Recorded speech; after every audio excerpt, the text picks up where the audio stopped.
తెలంగాణలో అఖిలపక్ష భేటీ వేళ బీజేపీకి కీలక నిర్ణయం తీసుకుంది. ఎంపీల భేటీకి వెళ్లకూడదని నిర్ణయించారు.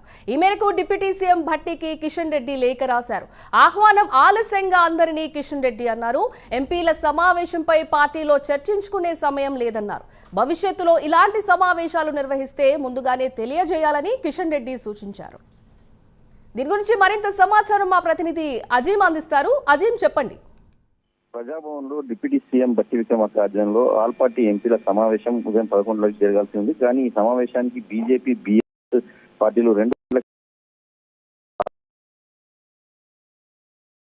తెలియడం కూడా జరిగింది. అయితే ఇప్పటికే అందరికీ సమావేశం ఇచ్చాను, ఖచ్చితంగా వస్తారని చెప్పి కూడా అతను మనకు నిన్న చెప్పడం కూడా జరిగింది. కానీ ఈ నేపథ్యంలో ఈ రోజు చూసినట్లయితే కిషన్ రెడ్డి లేఖ రాయడం జరిగింది. ఏదో ఈ సమావేశానికి దూరంగా ఉంటామని చెప్పి, ఎందుకంటే సమయం అంటే సమాచారం ఇచ్చింది కూడా నేను ఈసారి కనుక మీటింగ్లు ఏర్పాటు చేస్తే కొంచెం ముందస్తుగా చెప్పాల్సిన అవసరం ఉంది. ఎందుకంటే పార్టీలో అంతర్గత జాతీయ నాయకత్వంతో మాట్లాడే అవకాశం లేకుండా పోయింది. నిన్ననే చెప్పేసరికి అవకాశం లేకుండా పోయింది కాబట్టి కొంచెం ముందస్తుగా తెలియజేస్తే పార్టీలో కూడా మాట్లాడుకుని సమావేశాలకు హాజరు కావడంపై ఏ ఇష్యూస్ మీద మాట్లాడే అంశం మేము కూడా నిర్ణయించుకొని వచ్చే అవకాశం ఉంటుందని చెప్పి కూడా దాన్ని చెప్పుకుంటూ జరిగింది. అలాగే ఏదైతే మోడీ నేతృత్వంలో తెలంగాణ ఆల్రెడీ కేంద్రం కట్టుబడి ఉంది, అభివృద్ధి నిధులు ఇస్తుంది, అన్ని ఇస్తుంది, ఇంకా కేంద్రంపై పోరాడాల్సిన అవసరం ఉందనే వ్యాఖ్యలను కూడా తను ఇండైరెక్ట్ గా చెప్పినట్టు కూడా మాకు తెలుస్తుంది. దీంతో పాటు ఈ రోజు అధికారికంగా కొన్ని షెడ్యూల్స్ కూడా వారికి, అంటే కేంద్ర మంత్రులుగా ఉన్నారు, ఎంపీలుగా ఉన్నారు, వారికంటూ కొన్ని షెడ్యూల్స్ ఉన్నాయి. సో ఆ షెడ్యూల్స్ కూడా ఫిక్స్ అయి ఉన్నాయి. అందుకే కొంచెం ముందస్తుగా చెప్పాల్సిన అవసరం ఉందని చెప్పి కూడా బీజేపీ నాయకులు చెప్తున్న పరిస్థితి, అందుకే దూరంగా ఉంటామని చెప్పి కూడా వారు చెప్పుకుంటూ జరిగింది. అలాగే ప్రజాభవన్ లో జరుగుతున్న ఆల్ పార్టీ ఎంపీల సమావేశం బీఆర్ఎస్ పార్టీ కూడా హాజరు కావడం లేదు. నిన్న ఎర్రవల్లి ఫామ్ హౌస్ లో మాజీ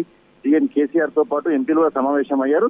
అయితే బీఆర్ఎస్ కి ఉన్నది రాజ్యసభ సభ్యులు, ఎంపీలు ప్రత్యక్ష ఏదైతే పార్లమెంట్ సంబంధించిన ఎంపీలు లేరు, రాజ్యసభకు సంబంధించిన ఎంపీలు 4 ఉన్నారు. సో బీఆర్ఎస్ నుంచి రాజ్యసభ ప్రతినిధులు వచ్చిన 4 ఎంపీలు కూడా ఈ సమావేశానికి హాజరు కావడం లేదు. గులాబీ బాస్ కేసీఆర్ తో చర్చించి అనంతరం హాజరు కావద్దని చెప్పి కూడా వారు నిర్ణయం తీసుకున్నారు. అంటే ముఖ్యంగా నిన్న జరిగిన ఫామ్ హౌస్ మీటింగ్ లో కేసీఆర్ చెప్పారు, ఏదైతే ఇండివిజువల్ పోరాటం చేయాల్సిన అవసరం ఉంది, మనమే కేంద్రంతో గట్టిగా పోరాడదాం, ఆ క్రెడిట్ అంతా సింగిల్ గానే తీసుకుందాం, కలిసి పోరాడాల్సిన అవసరం లేదు. ఎందుకంటే రాష్ట్రంలో ఇటు బీఆర్ఎస్ వర్సెస్ కాంగ్రెస్ ఉంటుంది కాబట్టి ప్రధాన ప్రతిపక్ష పార్టీగా మనమే బీజేపీ కొట్లాడి పోరాడి ఏదైతే ఆ క్రెడిట్ తీసుకోవాల్సిన అవసరం ఉంటుందనే ఒక నేపథ్యం చెప్పారని తెలుసు. ఇందులో భాగంగానే వారు కూడా ఏదైతే ఈ రోజు జరుగుతున్నటువంటి ఈ సమావేశానికి హాజరవడం. సో ఇప్పుడు కేవలం కాంగ్రెస్ పార్టీకి సంబంధించినటువంటి ఎంపీలు అలాగే రాజ్యసభకు సంబంధించిన ఎంపీలు మాత్రం ఈ సమావేశానికి హాజరవుతారు. హాజరై చర్చించిన తర్వాత మీడియాతో మాట్లాడే అవకాశం ఉంది. సో ఈ రెండు పార్టీలకు సంబంధించినటువంటి దూరంగా ఉండడానికి కాంగ్రెస్ పార్టీ ఎలా రియాక్ట్ అవుతుందో అని మాత్రం చూడాల్సి ఉంటుంది. Right, thank you Azeem.